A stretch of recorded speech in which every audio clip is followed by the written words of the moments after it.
Praise the Lord. Yeshu Masih के नाम में सभी को प्रेम वंदन। आशा करता हूँ परमेश्वर में आप आनंदित होंगे और 2025 में भी परमेश्वर के वचन में बड़े जयवंत होकर आप आगे बढ़ रहे हैं। परमेश्वर का दर्शन आपके मध्य में परमेश्वर के वचन के अनुसार रखना चाहता हूँ। परमेश्वर की वाणी को आपके मध्य में रखना चाहता हूँ, जिसे हम पहला राजा 18वें अध्याय में पाते हैं। 18वें अध्याय के पहले वचन में इस प्रकार लिखा है, बहुत दिनों के बाद तीसरे वर्ष में यहोवा का यह वचन एलिया के पास पहुंचा कि जाकर अपने आप को अहाब को दिखा और मैं भूमि पर मैं बरसा दूंगा। हालेलुया। यहाँ पर एक किरदार हम अहाब राजा को पा रहे हैं। दूसरी तरफ इज़राइल पर भविष्यवाणी को करने वाला राजाओं के सामने परमेश्वर का दास एलिया है और एक ओबद्याह नामक परमेश्वर का दास है जो परमेश्वर का भय मानता है।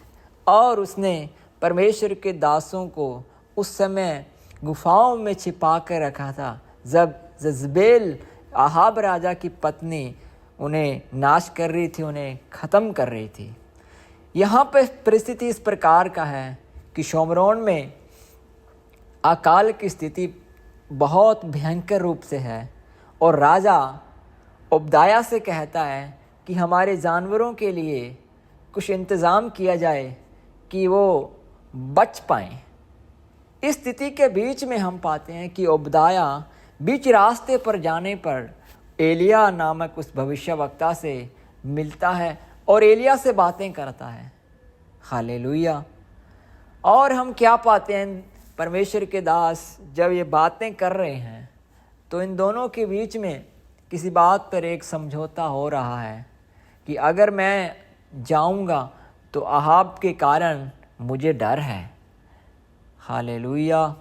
दूसरी तरफ हम पाते हैं कि एलिया बिना किसी डर और भय के ओबद्याह से कहता है कि अहाब राजा को जाकर कहे मैं यहाँ पर हूँ।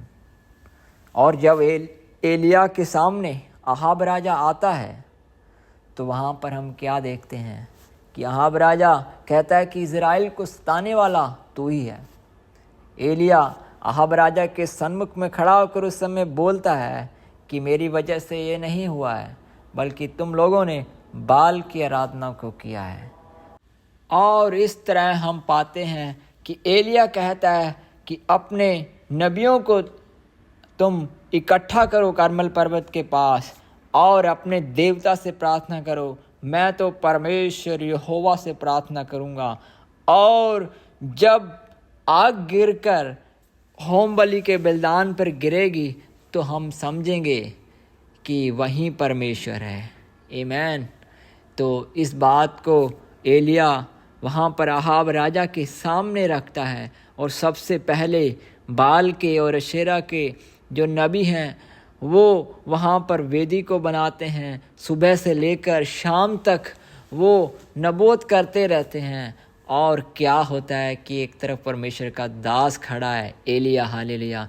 एलिया ऐसा एक भविष्यवक्ता है जो एक बात मुख से कह दे, परमेश्वर उसी वक्त हालेलुया वो करने के लिए परमेश्वर हालेलुया उसे सामर्थ देता है। और यहाँ पर हम क्या पाते हैं कि वो सुबह से लेकर शाम तक नबूवत करते रहते हैं, लेकिन आकाश से कोई भी आग नहीं उतरती है।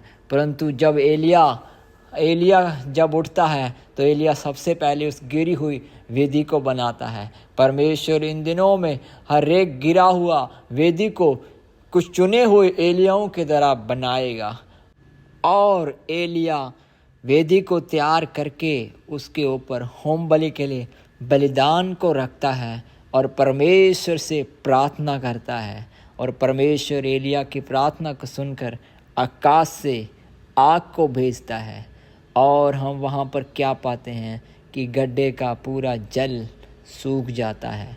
परमेश्वर एलिया की प्रार्थना को वहाँ पे सुनता है। इतना ही नहीं, एलिया उस समय करमेल की चोटी पे चढ़ रहा है। आमीन।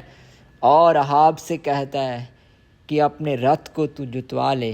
देख, एक मनुष्य के से हाथ सा समुद्र के अंदर से एक हाथ उठ रहा है।